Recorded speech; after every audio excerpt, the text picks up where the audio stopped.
Welcome back.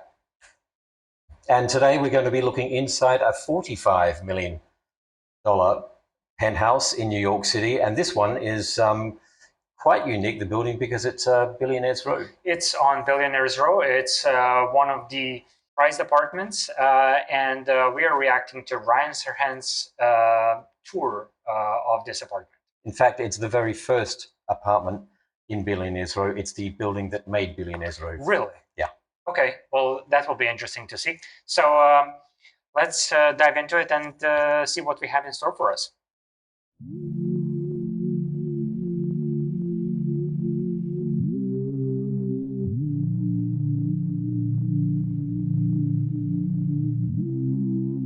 I guess like this kind of an intro is very appropriate for a building or an apartment of this stature, even though we haven't seen the apartment yet, because when you're on Billionaire's Row and you have $45 million to splash on an apartment, you must be isolated from the world.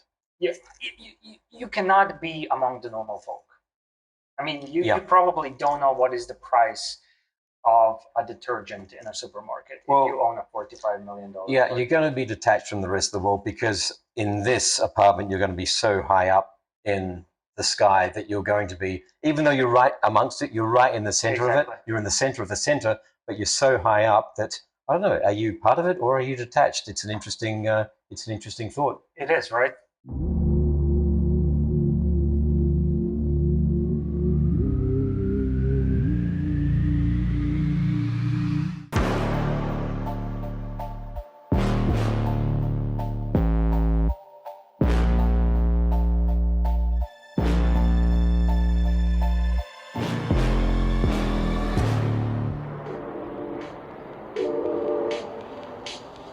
Take off my shoes. I mean, you better take off the shoes like when you're showing a $45 million apartment. I mean, if you're buying a $45 million apartment, would you want someone to damage your floor, your white oak floor, with their shoes? No. Probably not. No, I'd take my shoes off. Yeah, take off your shoes, like just being the socks. Right, no shoes allowed in apartments like this. This, boom. This apartment is 5 beds, 5 bathrooms, almost 6,300 square feet. It's the entire 88th floor of the original Billionaire's Row Tower in New York City. This is 157 West 57th Street, but like this detail here with like the dragons, everything like just wild. And then it's a very reminiscent of the doors on the temples that you find in Asia. Yeah, in China. Yeah, in China. And also great feng shui. Great feng shui, and some of the old historical restaurants also have those doors. They do. Like a really beautiful. Yeah, a really unique entrance. Absolutely, and you have the whole floor, 88th floor on 157, 57. 88th floor. Yeah. Oh, also great for China. 88. What a great number. Yeah. Lucky number. These are big doors. This is your 60-foot wide grand salon.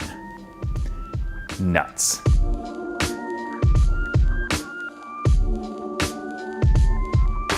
So to give you in context of where we are, this is Billionaire's Row. That's 111 West 57th Street. That's 432 Park. Okay. We're also looking down. You've got the Chrysler building there, right? All the new towers. 520 Park. Oh, the exposure's kind of brutal. Is what I have Diego for. And then this is your view. But this is your grand salon. 60 feet. 60 feet from window to window. Like, this is massive. I mean, when you have like a 60 feet wide room, and you need to decorate it, and obviously this is currently staged, and whoever buys it is going to basically like decorate it in their own style. You need to then get custom furnishings. Yeah, this needs a lot. I mean, it's a fantastic space, just the size of it. Yeah. But I'm kind of looking at the furniture thinking it really needs some help here. I couldn't do it myself. No, it definitely. If I could pay 45 million, I'd get the best interior decorator and really do something special with this space. Absolutely. I mean, you can see right now, it is definitely just for the staging purposes. It's bare minimum. Yeah. It's not homey. It's not like a. It's not inviting. Inviting, exactly. That's the word. It's not inviting. but it just shows you like how much potential this space has. Do in this space, these ceilings, these columns, and this is what holds this building up, okay? Here in this building, these columns are pure cement, like they're huge. These columns, and you'll see them right in this room, 1, 2, 3, 4, 5, 6, and they kind of anchor the entire building through. They balance the weight of the tower. And then you have these floor breaks so that as the wind hits a tower that's this high, and this building is just over 1,000 feet high, okay? As the wind hits it, the building can move with the wind. But something that's really, really interesting, and people ask me this all the time, about towers that are this big, is New York has something that's really, really unique to it, okay? Like you couldn't build a 1,000-foot tower in the middle of New Jersey, right? You couldn't. The ground is too soft. There'd be nothing to anchor it into. New York City, as tiny as it is, I mean, look how small it is, right? As tiny as New York City is, as much of a rock as it is, that's why they call this a rock, this island, because it is rock. New York City has bedrock. And so when you're building these towers, you dig down, you do what's called these pilings, and then you tie the building into the bedrock. So all of the bedrock of the earth is then holding up, basically, relatively compared to the earth, this little building. So the building seems really tall and scary, and oh my God, that thing is so high. Central Park Towers right here, 220 Central Park South. These buildings are so tall, how do they stand up? Imagine if, someone was holding your feet and someone came to push you over. You wouldn't fall over like this because someone would hold your feet, but you would definitely fall over, okay? That's anywhere else. In New York City, it's like there are 15 people gripping and holding on to your legs beneath your knees, and then the tower is built on top. Someone tries to push you over, you're like... I mean, that's, if you didn't know, now you know. Yeah, you do know. I think Ryan's going to get accused of mansplaining that one, but yeah. it was like we said, he's entertaining. It's like 15 people holding your feet. That's the how they do it. explanation of like how those pencil skyscrapers are possible. Just in case that was too technical for you. Absolutely.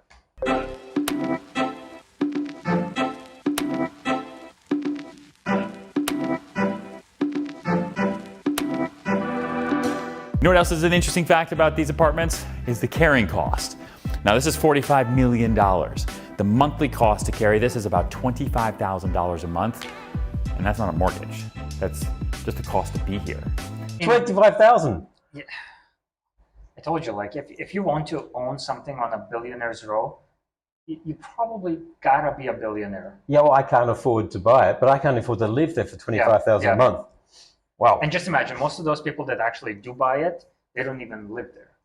They just buy it like for the sole purpose of having an asset in a prime location, just to store the value, and hopefully the value will go up. And you still have to pay $25,000 every single month for not living there.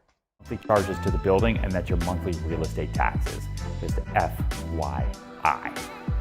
60 feet, grand salon, 2 chandeliers, amazing dining space. I mean, if you lived here, you would also, you could have more fun. There's a lot of things you could do. It's a big open space. This huge gallery. Can you show this? Like how big this is? Hold on, don't move. Oh, I'm still running. Oh God, I'm still running. Oy. It's a bowling alley right there. That's a bowling alley, or that's a racetrack. If you have small children, you could literally set up a small racetrack and let them run. Hours of off-screen entertainment. Absolutely. Just what they need. Yep. You can? It's pretty long. It's pretty great. You got this whole art wall for hanging art this way, and these are cool because this way you don't actually have any holes that are in the wall, right? The art just hangs, and you can always detach those because you don't want to have any holes in the walls. But let's go into the kitchen. You have another pocket door, and then this is your whole Eden kitchen. Zebra wood on zebra wood on zebra wood with a lacquer finish. And this is cool, like this is all. I mean, the kitchen is a bit dark for my taste with that zebra wood, but then again, to each its own, and whoever buys it, I'm sure they will have their own ideas on how to decorate the apartment and decorate the kitchen. It's got the size, it's got the views, but decoration, very subjective, but not for me either. Absolutely, yeah. This is all storage here, but they've got fun little details. Like this way, when you're spending this amount of money, right, you don't want to actually see bar stools. So this cabinet is a bar stool. I mean, the devil That's is clever. in the details. Yeah, the devil is in the details. You don't want to see the bar stools. Yeah, really clever. Details. It's all in the details. It's amazing. And then you've got these huge views. To give you context for pricing, like this is asking $45 million, right? The penthouse at 15 Central Park West 10 years ago sold for $88 million. Different brand building, 15 CPW. The penthouse there of 220 Central Park South, that building, just sold to the owner of the Brooklyn Nets and one of the founders of Alibaba, I think, Josiah, for $200 million. And by the time you watch this, I will have listed the penthouse of Central Park Tower, the highest residential home on the planet, for $250 million. So $45 million.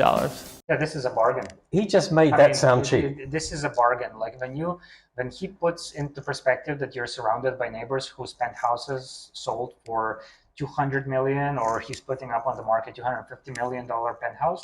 Yeah, like having a penthouse for 45 million US dollars. Yeah, I mean, you would be crazy not to buy it. Yeah, I mean, Ryan, again, great salesman. He just made that sound maybe not affordable, but he made that sound like an absolute bargain. Absolute steal, yeah. It's like $45, right? This is an amazing value for this penthouse on the direct runway of Central Park. Like I'm sitting here, I don't know if you can see this, but I'm sitting here and I've got the Central Park views.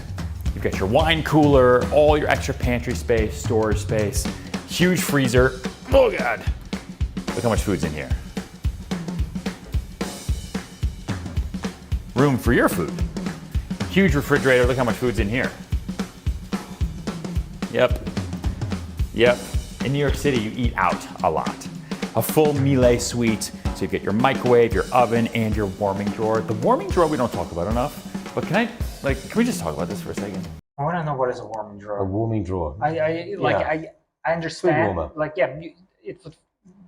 it would keep the food warm. So if you bake something in the oven and you pack it, for example, to keep it for dinner, for example, you just put it in the food warmer drawer and it would keep it warm until dinner. Yeah, you're cooking other food. It's all going to be served together. You use the food warmer. Most people use an oven and put it on the food warmer setting, but this keeps the ovens free. Yeah. So that you can continue cooking in what looks like two other ovens, plus the, what did he call it? A warmer drawer. Warmer drawer, which I assume is going to be at the bottom. I just got one of these in my own apartment. A warming drawer is so valuable. We use it all the time because you'll cook food, right? And then it's warm and then it sits out and it's cold and then you gotta reheat it up in the microwave. But a warming drawer literally just gets really warm. And then once you cook food, if your baby's not ready to eat it yet or you're not home yet from work, you just put the food in here and it stays warm. You would think that seems commonplace, but I think it's one of the best inventions ever. Keep food warm without having to reheat it and unheat it, reheat it. Anyway, chef's kitchen, amazing cooktop. Everything vents out. We've got 2 overhead hoods. Because this kitchen is so big, it's pretty amazing. And then we wrap all the way around. From here, we start to see all the bedrooms. Like I told you, there are 4 bedrooms plus the primary. And actually, to show you these, let's do something a little bit different. I'm gonna pretend I'm one of the people that could live in this apartment in each bedroom. Ready, set, go.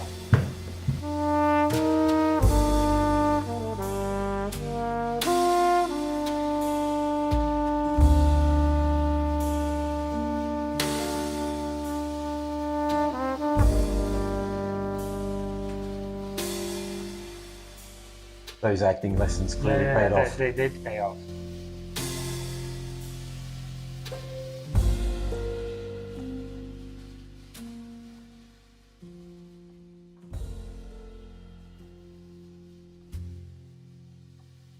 Now we are in the primary suite.